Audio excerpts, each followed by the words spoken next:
A lot of times when collisions like this do happen, sometimes there is a little bit of a time for the first responders to get there. Depending on your location, it can take several minutes to up to 15.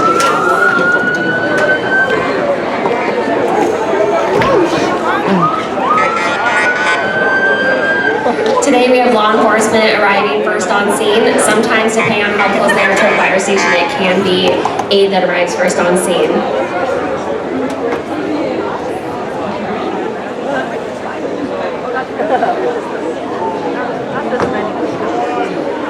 The first thing that law enforcement is going to do when they arrive on scene is they're going to make sure the scene is secure and they're going to check on injuries.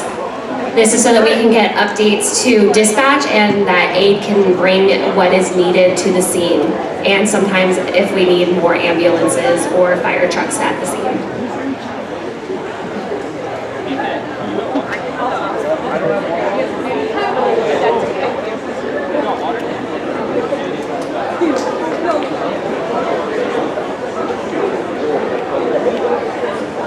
With collisions where we know that there are several injuries and severe injuries, there can be multiple agencies. You can have anywhere from county, state, and a couple cities, depending on the location. Today we have quite a few different law enforcement agencies on scene.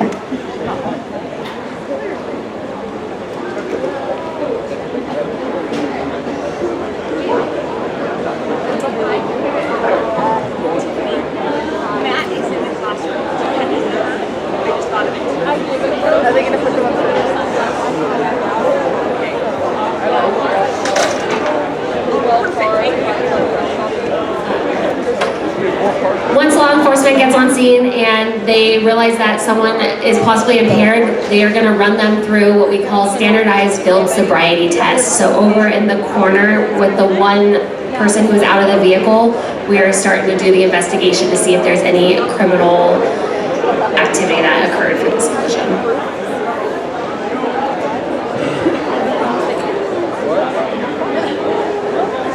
Law enforcement is assessing what they can for injuries. We have 3 yellow patients, which typically means it's going to be less severe.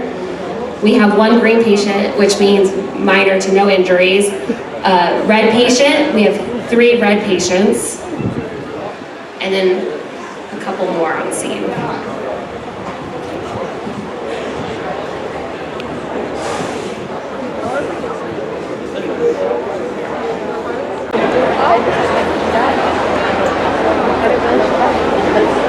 Yeah, they were proposed CPR.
It's much better. It's way much better doing this.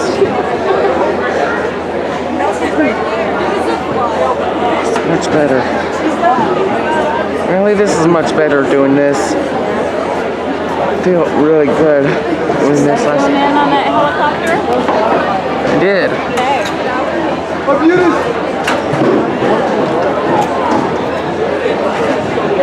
Look at all of this. May I have to do a part 2 on this? Yeah, it's a long video. Look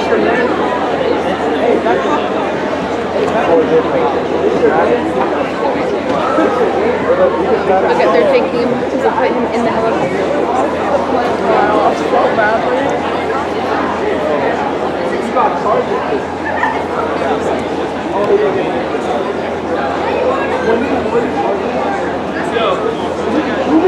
What are they doing over there to the car?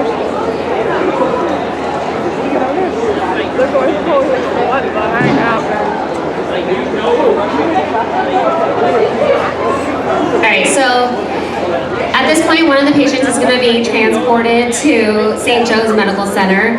In collisions like this, unfortunately, there is a lot of times that not only is there one deceased, but as you can see, the efforts up here for the life-saving measures for CPR were unsuccessful, and so now there are 2 people who did not make it through this collision because of one decision to drive impaired and drive distracted. For this collision, there were 4 yellow patients which had minor injuries, something of cuts, concussions, bumps, bruises, that they get, EMS will perform vital signs on them, and then whatever precautions are needed. There were 2 critical patients, another critical patient who ended up not making it, and then one that was dead upon arrival. In these cases, these collisions are not quick scenes. I don't know if any of you guys had to detour around fatal collisions that happened in this area, but a lot of times these collisions can take anywhere from 3 hours on to investigate, which means that the road will be closed during that time. Depending on how far out a collision is, for the State Patrol, we cover state routes that go up to like Mount Baker Highway, or depending on where you're at in the state, we have them that go all the way out to Darrington. When you're trying to get resources to areas that are a little bit more limited, that just makes the collision scene last longer because we have to keep the road closed longer. All of these types of collisions can be avoided when people make the right decisions. Some of the most common causing factors of not only collisions but fatality collisions are going to be impaired driving, speed, distracted driving, and not wearing a seatbelt.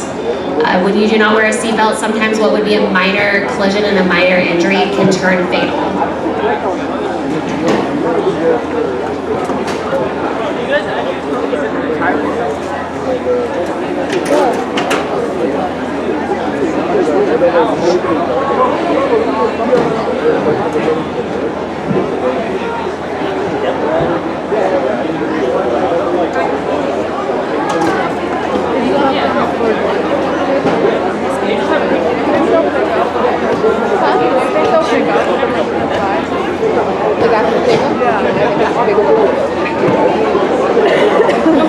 When critical patients like this arrive, a trauma response is called. EMS agencies call into the hospital to notify the hospital of the patient's status.